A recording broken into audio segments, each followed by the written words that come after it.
Hello नमस्कार, कैसे हो आप सब लोग? उम्मीद करता हूँ अच्छे होंगे। तो आज की इस आईएएस इंटरव्यू पार्ट 4 में हम बात करेंगे कुछ अति महत्वपूर्ण इंटरव्यूज़ के क्वेश्चंस की।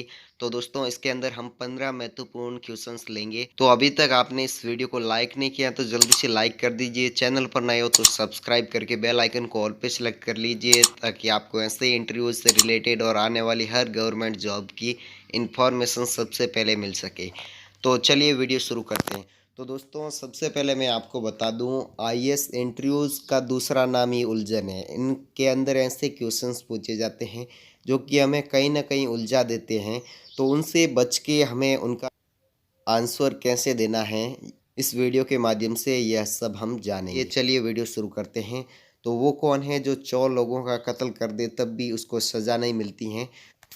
तो दोस्तों किसी भी क्वेश्चन का आंसर देने से पहले यदि आप क्वेश्चंस का आंसर देने के लिए इच्छुक हो तो इस वीडियो को अभी से पॉज कर दो और क्वेश्चन का आंसर जल्दी से दे दो कमेंट बॉक्स में, या फिर आप अपने से ही ले लो और फिर वीडियो को स्टार्ट करके देखो कि भाई मेरा आंसर है जो आपके आंसर से कितना सटीक है, कितना मेल खाता है, या फिर आपने सही दिया या गलत है। ठीक है, तो इन 15 में से यदि आपने 10 सवाल के सही जवाब दे दिए तो लगभग आप किसी भी इंटरव्यू को क्रैक कर सकते हो बड़ी आसानी से। तो दोस्तों अब इस क्वेश्चन का आंसर देखिए, वो कौन है जो 100 लोगों का कत्ल कर दे तब भी उसको सज़ा नहीं मिलती है? तो भाई इस देश का सैनिक है। ठीक है, 100 आतंकवादियों का यदि ये कत्ल कर दे गए तो भी इनको सज़ा नहीं मिलेगी। ठीक है, तो सिंपल सी बात है भाई, इस देश का सैनिक या फिर इस देश का सिपाही कह दो। अब नेक्स्ट क्वेश्चन देखिए दोस्तों, एक आदमी बारिश में भीगते हुए जा रहा था, सिर के बालों को छोड़कर उसका पूरा शरीर पानी से भीग गया। बताओ उसके सर के बाल क्यों नहीं भीगे? जो भाई जो बंदा किसी भी क्वेश्चन का आंसर देना चाहता है उसको मैं पहले ही बोल देता हूँ कि भाई वीडियो को पॉज कर लिया करो, क्वेश्चन को एक से दो बार पढ़ के आप आंसर दे दो, फिर से स्टार्ट करके आप देख लो उसका आंसर।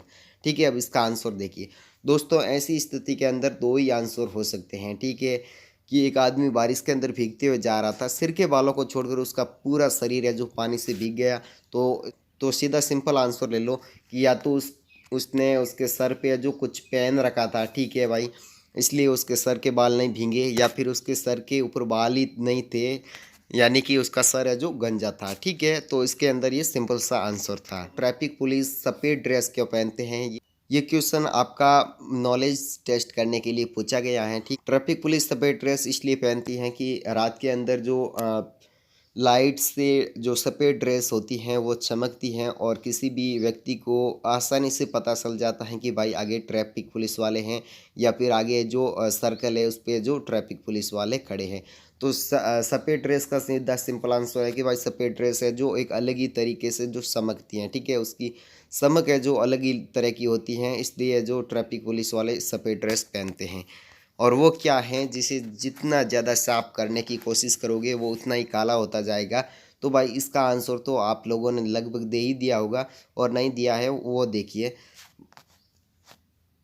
देखिए दोस्तों, ब्लैक बोर्ड के अंदर किसी भी कलर से लिखोगे। ठीक है, अब देखिए जैसे मैं यहाँ पे एक ब्लैक बोर्ड मैंने बना लिया है। अब देखिए मैं यहाँ पे किसी भी कलर से लिख रहा हूँ, जैसे कि मैंने कलर ले लिया है ब्लैक।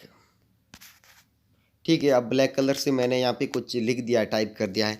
अब इसको मुझे मिटाना है। ठीक है, तो मैं यहाँ पे मिटाऊँगा, तो जैसे ही मैं मिटाऊँगा वो उतना ही है जो वाइट होता जाएगा। यहाँ पर मैंने ब्लैक बोर्ड को वाइट बना रखा है दोस्तों, लेकिन ब्लैक बोर्ड होता है जो ब्लैक होता है। ठीक है, इसलिए इसका आंसर है जो ब्लैक बोर्ड है। ठीक है, सीधी सिंपल भाषा में आप समझ गए होंगे। अब नेक्स्ट क्वेश्चन देखिए, एक इंटरव्यू ने एक लड़की से पूछा आपके शरीर का कौन सा अंग सबसे कोमल है? तो शरीर का सबसे कोमल अंग होता है दोस्तों आँख। ठीक है, आँख चाहे लड़के की हो चाहे लड़की की हो, ठीक है, सबसे कोमल अंग शरीर का होता है वो आँख होता है। तो ये दोस्तों कुछ क्वेश्चंस है जो आपको ध्यान में रखने हैं। एक लंबी रेखा को बिना मिटाए छोटी करना है, कैसे करोगे? तो भाई सीधी सिंपल बात है, जो इसका आंसर जानते हैं वो देखिए, और जो नहीं जानते वो वीडियो को पॉज करके भाई आंसर को फाइंड आउट करो। ठीक है, तो जैसे मैंने यहाँ पे एक रेखा खींची है। ठीक है, ये रेखा है। अब इसको मुझे मिटाना नहीं है और इसको छोटी करना है, तो अब मैं इसको छोटी कैसे करूँगा कि भाई इसके समांतर में एक और रेखा खींच दूंगा जिसकी साइज़ को मैं इससे बड़ा कर दूंगा। तो भाई ये रेखा छोटी हो गई ना, सीधी सिंपल बात है कि उसके समांतर में एक बड़ी रेखा खींच दूंगा, या फिर एक इसके साथ में एक बड़ी रेखा को खींच दीजिए। चाँद पर पहला कदम नील आर्मस्ट्रॉन्ग ने रखा, तो दूसरा कदम किसने रखा?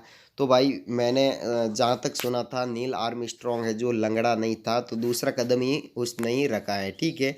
तो सीधा-सा सिंपल आंसर था, इस आप सब लोगों को पता था, तो मैंने इसका जो आपसे आंसर भी नहीं पूछा है, ठीक है?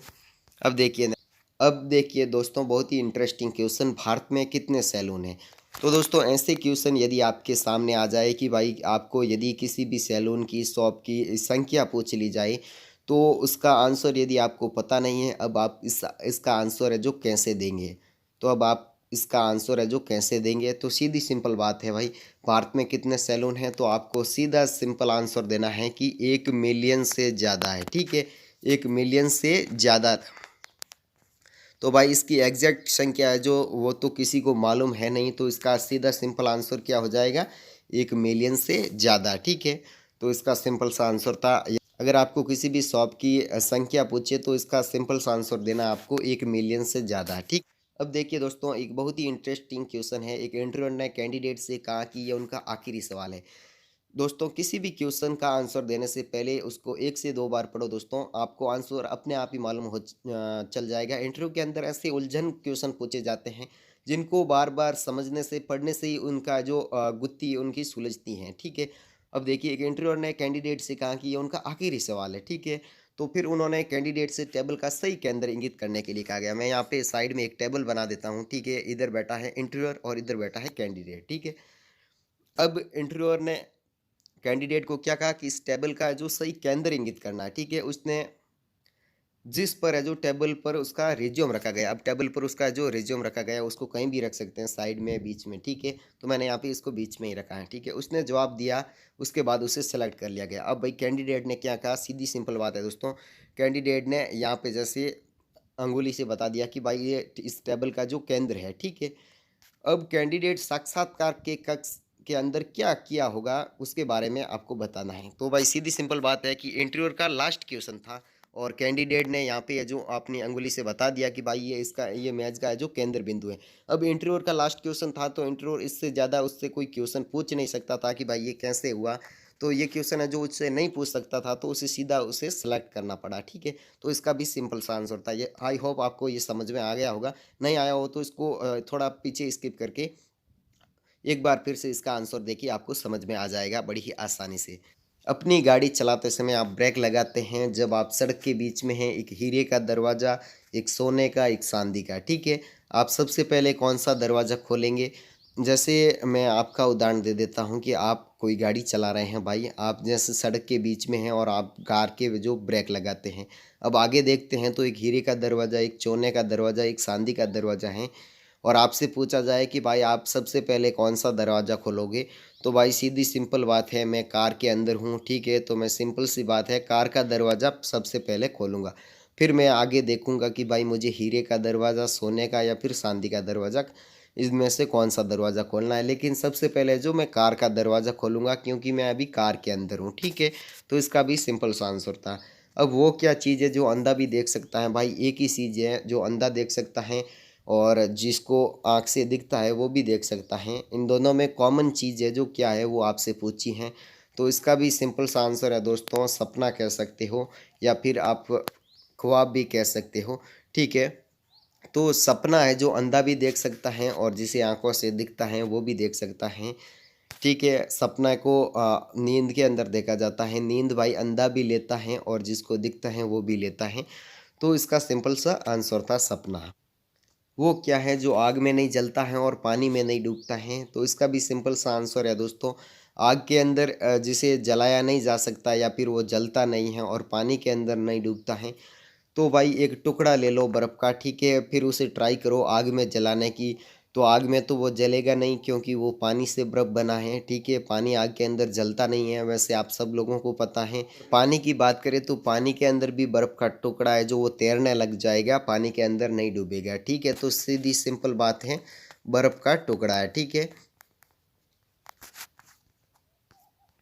अब नेक्स्ट देखिए, ऐसा कौन सा जानवर है जो एक बार सोने के बाद दोबारा नहीं जागता है।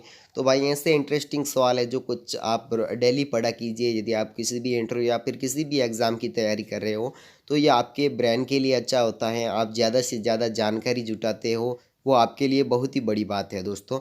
तो ऐसा कौन सा जानवर है जो एक बार सोने के बाद दोबारा नहीं जागता है? भाई इस जानवर को हम सब ने देखा है, ठीक है। तो मैं इसका आंसर देता हूँ चींटी। तो भाई चींटी को तो हम डेली देखते हैं, डेली बेसिस पे, और लेकिन हमें यह नहीं पता होता है कि चींटी एक बार सो जाए तो उसके बाद है जो वापस वो कभी नहीं जागती हैं, ठीक है। तो इसका भी सिंपल सा आंसर था। उस जानवर का नाम बताइए जो 30 फीट तक छलांग मार सकता है। तो भाई एक ही जानवर है जो 30 फीट तक छलांग मार सकता है। तो भाई छलांग मारने के लिए देखिए हिरण है, ठीक है। हिरण भी काफ़ी छलांग मारता है, लेकिन हमने अभी तक इसको नहीं देखा है भाई 30 फीट छलांग मारते हुए, ठीक है। फिर देखिए दोस्तों कंगारू होता है, ठीक है। शेर भी वैसे छलांग मारता है, लेकिन 30 फीट की छलांग शेर भी नहीं मार सकता, उसके शरीर का वजन ज़्यादा होता है।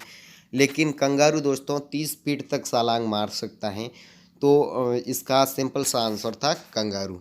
अब दोस्तों लास्ट सवाल को देखिए, बहुत ही इंटरेस्टिंग सवाल है।